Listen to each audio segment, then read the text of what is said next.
I packed her whole life away, like she packed away my trust. I need some time away, Marcus. She said it like she'd practiced for weeks in our bathroom mirror, perfecting that mix of fake sympathy and cold resolve. Sarah had this eerie gift for making even her worst betrayals sound rational, like she was doing me a favor by blowing up our marriage.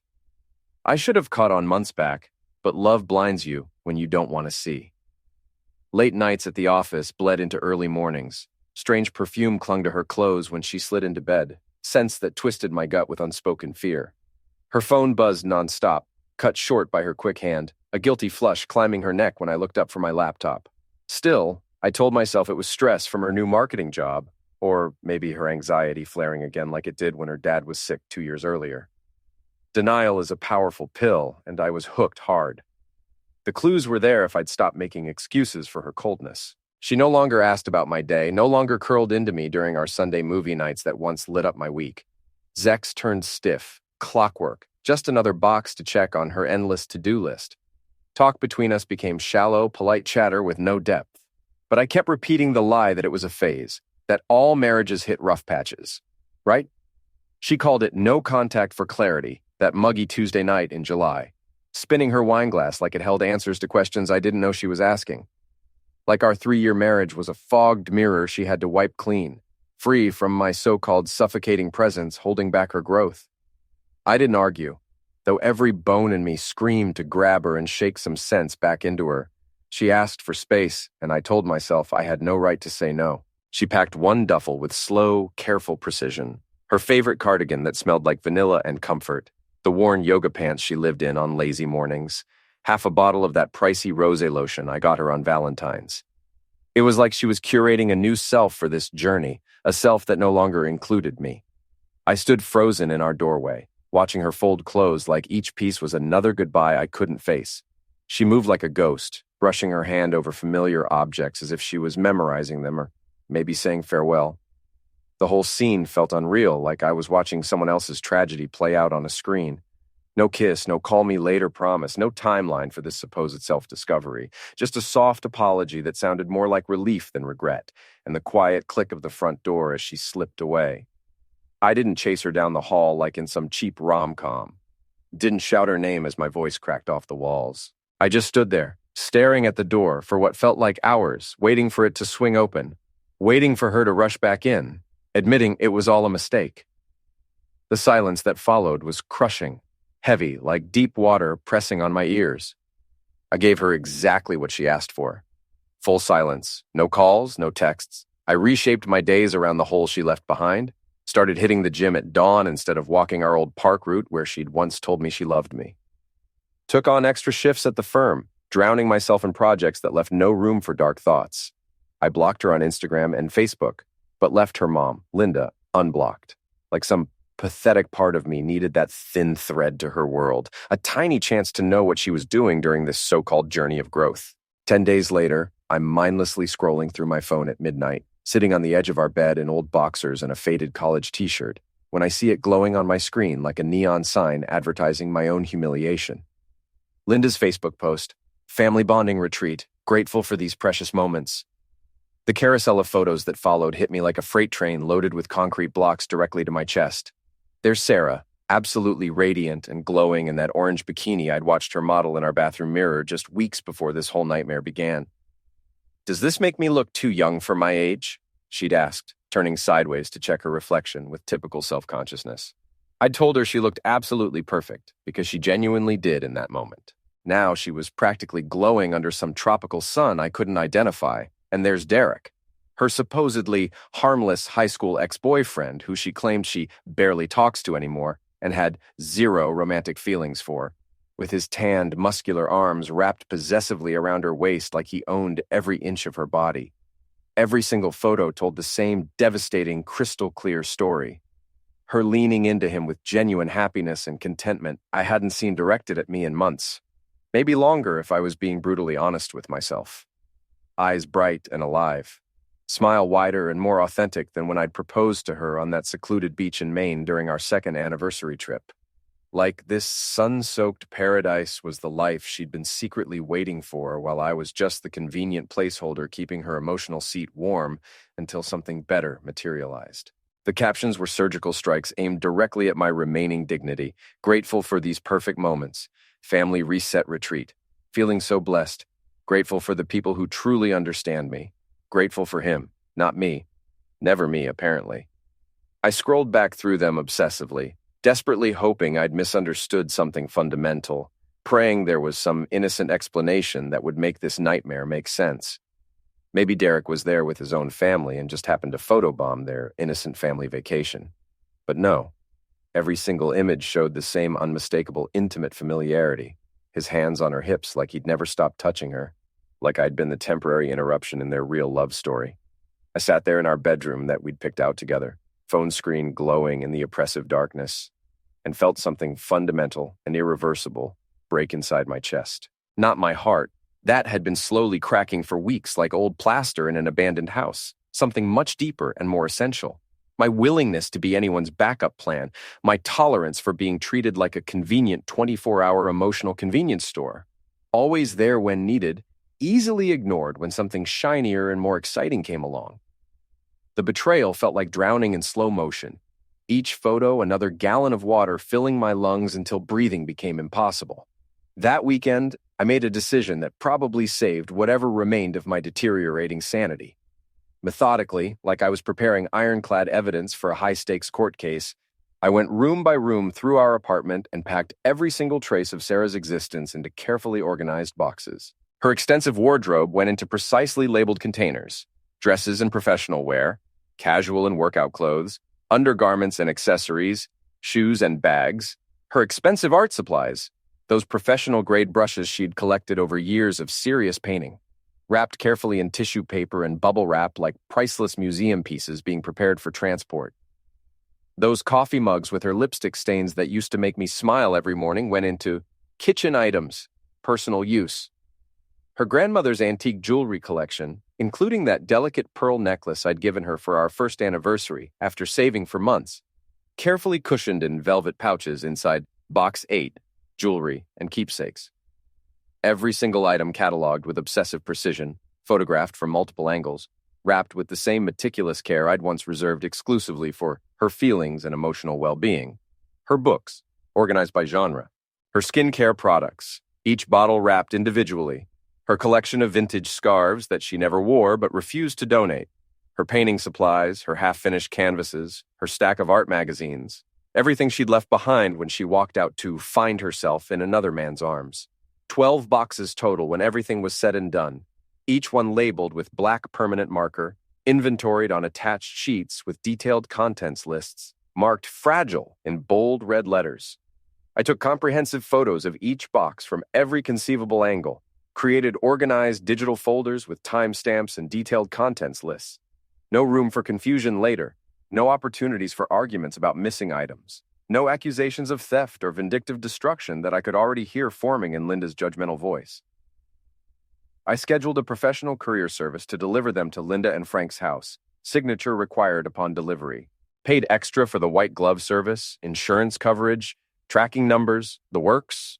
Everything documented, everything professional, everything above reproach. It felt like performing delicate surgery on my own life, methodically cutting away all the infected tissue with clinical precision while trying not to damage anything healthy underneath. When I finally finished the last box, I vacuumed the entire apartment with obsessive thoroughness, creating those perfect carpet lines that somehow made everything feel official and final. Like I was physically erasing the last traces of her presence from my personal space, reclaiming territory that had been occupied by someone who never truly appreciated it. Then I sat down at my laptop and systematically updated every single trace of our relationship across all digital platforms. Facebook status changed from married to single. Instagram photos archived into private folders where they couldn't haunt my daily feed. Spotify playlists we'd created together renamed or deleted entirely. I blocked everyone connected to her expanding drama. Sarah herself, Linda, Derek, her sister Emma, who'd never particularly liked me anyway, even her college roommate, who'd always made snide comments about my career choices, digital quarantine, complete and total isolation from their toxic ecosystem. The apartment felt fundamentally different immediately after completing this process. Lighter somehow, like a oppressive storm system had finally passed and left behind clearer, more breathable air. I could walk through rooms without expecting to see her painting supplies scattered across the coffee table, could breathe without inhaling lingering reminders of her signature perfume that used to comfort me, but now triggered nausea. 3 weeks of blessed, healing silence followed this purge. I was actually starting to feel genuinely human again for the first time in months, developing new routines and habits that belonged entirely to me. Evening runs through different neighborhoods we'd never explored together, discovering parts of the city that held no memories of her laughter or complaints. Meal prep designed for one person, reading books she'd always dismissed as too intellectual or pretentious, watching movies she claimed were boring. The quiet wasn't empty anymore. It had transformed into something peaceful, restorative. Mine. Then my phone rang at 9:47 p.m. on a Thursday. Unknown number, but somehow I knew with sinking certainty who was calling. "Marcus, it's me." Her voice hit like a precisely aimed sucker punch to the solar plexus, soft and rain-damaged and artificially vulnerable. "Hi, Sarah." I kept my voice arctic and professional, like she was a telemarketer I was barely tolerating during dinner. "I've been doing a lot of serious thinking," she started, words carefully measured and deliberate, like she was reading from a prepared script she'd rehearsed multiple times. "About us, about everything that happened. I've been working really hard on myself, going to therapy twice a week, and I think I'm finally ready to have a real conversation, to really talk this time without all the confusion and emotions getting in the way. I want to try again, with us. I want to fix this." The silence stretched between us like a taut wire ready to snap. I could hear her breathing, probably twisting that stubborn lock of hair around her finger like she always did when nervous or lying, which had become increasingly difficult to distinguish. "There is no us, Sarah." Sharp intake of breath, like I'd physically slapped her through the phone connection. "Marcus, please don't say that. I know I hurt you badly. I know I made terrible mistakes that I regret every single day. But I've been figuring out who I really am without you, working through my issues with a professional, and I realize, now, you had your chance." I cut her off, genuinely surprised by the steadiness and strength in my own voice. "You made your choice very clearly. I'm not a backup plan, and I'm not a safety net for when your other options don't work out." She tried the confusion act next, voice cracking with practiced vulnerability that once would have melted my resolve instantly. "The break wasn't supposed to be a permanent breakup, Marcus. I don't understand why you're being so cold and unforgiving. I just needed some space to breathe, to remember who I was before we got so emotionally tangled up in each other that I lost myself completely." "Derek," I said flatly, like stating an undeniable scientific fact. "Your mother's vacation photos that she posted for the entire world to see. His hands on your hips like he owned you, your smile brighter than anything I'd seen in months. That didn't look like breathing space to me, Sarah. That looked like a very deliberate choice."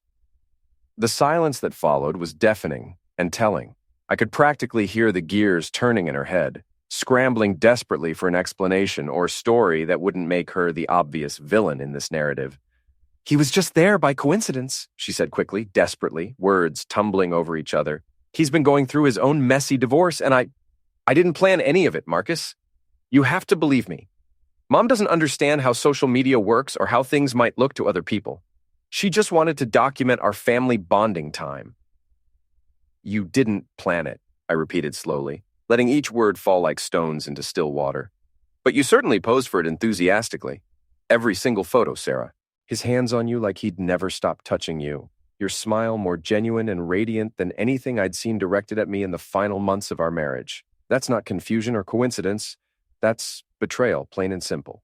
She broke down crying then. Those theatrical sobs she'd always deployed to derail logical arguments when facts weren't working in her favor. Begging for another chance, promising she'd completely changed, insisting I was blowing everything out of proportion and being unnecessarily cruel and unforgiving. But I'd found my backbone somewhere in those 12 carefully packed and labeled boxes. "Goodbye, Sarah." The satisfying click of ending that call was the most empowering sound I'd heard in months. But her performance wasn't finished yet, apparently.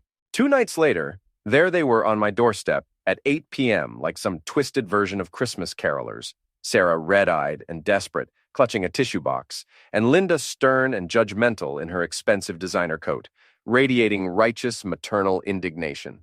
"We need to have a proper conversation," Linda announced without any preamble. like she was calling an important board meeting to order. Face to face, like adults. This childish phone call nonsense isn't solving anything for anyone. I stood in my doorway, keys still in my hand from just arriving home from work, taking in this pathetic tableau playing out in my hallway. Sarah looked smaller somehow, diminished and fragile, clutching the edges of her cardigan like it might physically anchor her to reality. Linda stood beside her like a high-powered attorney, all sharp angles and calculated righteousness. You had 3 entire weeks to reach out, I said calmly, my voice level and controlled despite my racing heartbeat. You deliberately chose not to. That tells me everything I need to know about your priorities and intentions. Linda launched into her obviously prepared lecture about the sacred nature of marriage vows and the Christian grace we owe each other during times of struggle and personal growth. Sarah sobbed dramatically about honest mistakes and temporary confusion, and needing time to rediscover her authentic self. But I'd found something crucial too during those weeks of imposed silence: my long-lost self-respect and personal boundaries. Mistakes are forgetting anniversaries or burning dinner, I said quietly, looking directly at Sarah's tear-streaked, mascara-smudged face. Mistakes are double-booking date night or forgetting to pick up groceries. Mistakes don't usually require designer bikinis and matching tropical cocktails with your supposed ex-boyfriend. Linda's face darkened like an approaching storm system. You'll regret throwing away your marriage like garbage over this, Marcus. You'll see exactly what happens when you act out of petty spite and wounded pride instead of love and forgiveness. Maybe I will regret it someday, I replied, feeling calmer and more centered than I had in months. But at least I'll know I didn't allow myself to become a doormat. At least I'll know I had enough self-respect to walk away from someone who treated my love like a consolation prize they could claim whenever their first choice wasn't available. I stepped inside my apartment and locked the door firmly behind me, their muffled voices and protests fading as they retreated down the hallway. For the first time since Sarah had walked out of our marriage, I felt genuinely at peace with my decisions. But the maltreatment campaign wasn't finished yet. Sarah called again the very next day, panic and desperation sharp in her voice like broken glass. My sketchbooks, my grandmother's antique earrings, where are they? Please tell me you didn't just throw everything away out of spite. Those things are irreplaceable, Marcus. They're all I have left of her. Box 8, I said calmly, like I was reading from a professional inventory sheet. Jewelry and keepsakes, carefully labeled, individually bubble-wrapped, delivered to your parents' house with everything else you abandoned. I have the detailed courier receipts and your father's signature confirmation if you need official proof. She accused me of being vindictive, cruel, heartless, manipulative. Every accusation she could think of to make me the villain in her sufferer narrative. I explained calmly and patiently that I'd been thorough and professional, treating her abandoned possessions with more care and respect than she'd shown our marriage. Everything she'd left behind was carefully packed, meticulously cataloged, and returned safely. No drama, no destruction, no vindictive behavior, just clean clinical closure executed with military precision. You actually changed the locks on our apartment, she said, accusingly, like I'd committed some unforgivable war crime. It's my apartment now, I replied matter-of-factly. My space, my sanctuary, my life that I'm rebuilding without people who abandoned it. When the legal threats arrived via email exactly 1 week later, a demand for $6,000 compensation for emotional distress and improper handling of personal property, my lawyer Grace shut that ridiculous nonsense down with surgical legal precision. Courier receipts with timestamps, detailed inventory lists, comprehensive photographs of every carefully packed box, official delivery confirmations, signed by Sarah's own father. The evidence spoke infinitely louder than any manufactured sob story could. Grace's response was a masterpiece of legal intimidation wrapped in professional courtesy. Any further maltreatment or frivolous legal action will be met immediately with a countersuit for defamation, emotional distress, and legal fees. She strategically attached selected screenshots from Linda's vacation album as irrefutable evidence of who had actually done the abandoning in this situation. The threats stopped immediately and permanently. Word spread through our extended social circle like wildfire, as it always does when marriages implode spectacularly.